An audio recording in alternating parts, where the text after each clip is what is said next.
and we're going to head straight to Bangladesh. A special tribunal has found the deposed Prime Minister Sheikh Hasina guilty of crimes against humanity, and she's been sentenced to death. She was being tried in absentia, having fled to India in August last year. Security has been tightened in and around the tribunal of the capital, Dhaka. Sheikh Hasina was accused of ordering a crackdown on student-led protests last year in which hundreds were killed. Well, the special tribunal has been ongoing for the last couple of hours. It's just finished reading the verdict. It was hundreds of pages long. Here is the moment, though, that the former Prime Minister Sheikh Hasina was sentenced to death. For all these 3 counts, we have decided to inflict her with only one sentence, that is sentence of death.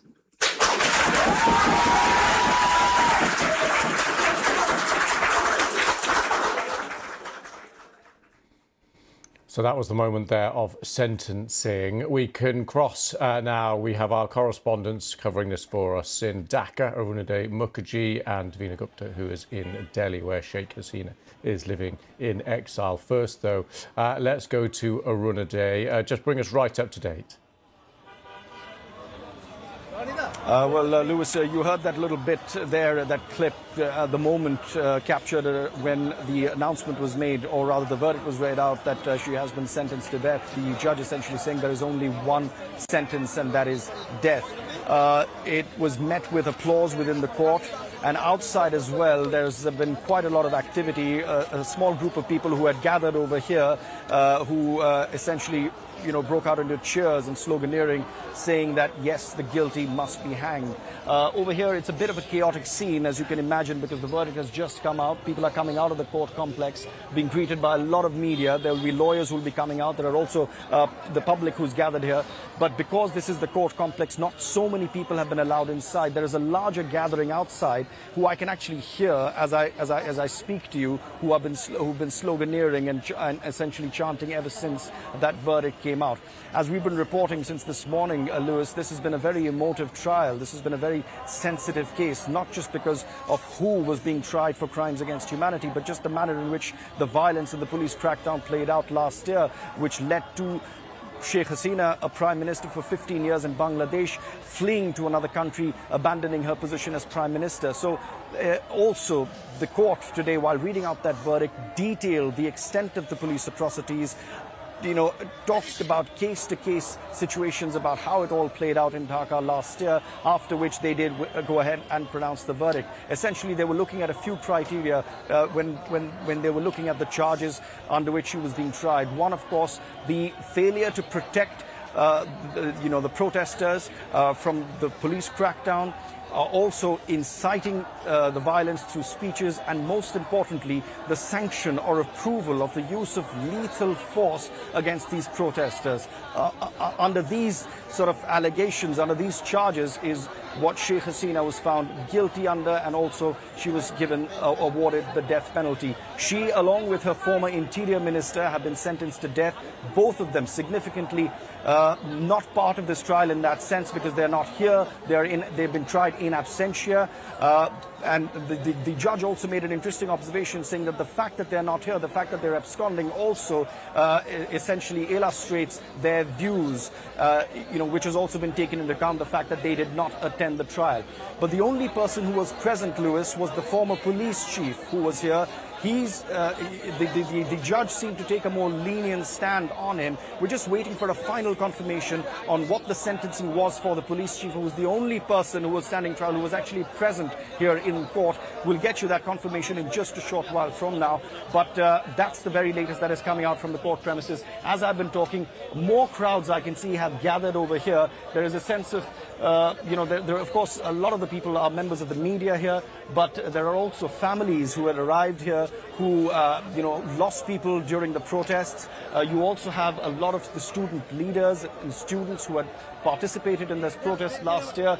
We met someone who had lost his son in those protests, who was 29 years old. So, you've got that kind of emotion really being picked up on here outside the court. Arunde, thank you so much for that. Bringing us right up to date there with events in the court in the last hour or so. Well, as Arunde was mentioning, the former Prime Minister in exile has been living in exile in India, and our correspondent is there. Davina Gupta is in Delhi for us. Davina, just talk us through what we are expecting to happen now. Well, the next step would be another question where Sheikh Hasina would be extradited to Bangladesh or not. Now, senior officials have told the BBC that this verdict will not have any impact on their request. What the country has to also see is whether there are allegations of a political vendetta against Sheikh Hasina, which stand true or not. What about her safety once she goes back? So these are questions that senior officials will be going through. India and Bangladesh do have an extradition treaty, but in the past, where the request has been made to allow Sheikh Hasina and to allow Bangladeshi authorities to get Sheikh Hasina back to Bangladesh, India has been unwilling so far. They have only said this is a matter of judicial and legal inquiry. They have also said that they support free and fair elections in Bangladesh and will be willing to engage with a government that is elected by a popular mandate. For now, Sheikh Hasina continues to live in Delhi. She's been speaking to local media and the BBC through an email interview in which she's also mentioned that this is a kangaroo court. She feels that this is a farce trial.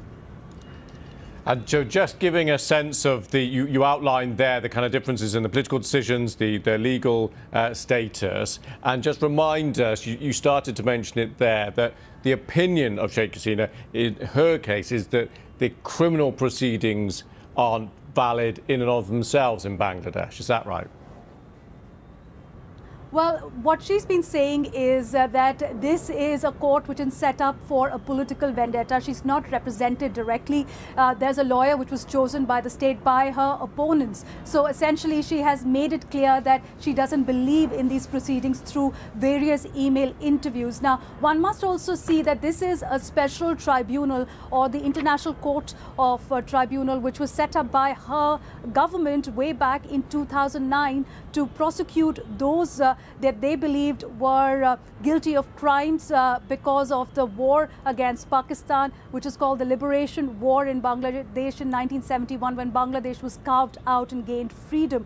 Now, that particular special tribunal has also been accused by critics of being biased, of them targeting opposition of Sheikh Hasina through the years. And now we have seen that this ICT, as it's called, has been reconstituted once the Awami League lost power, and has been hearing this case in a 3-member bench, and the sentencing was done today. But in all likelihood, we are waiting for Sheikh Hasina's fresh statement, but in the past she's maintained that she doesn't believe that this court is working in a transparent manner.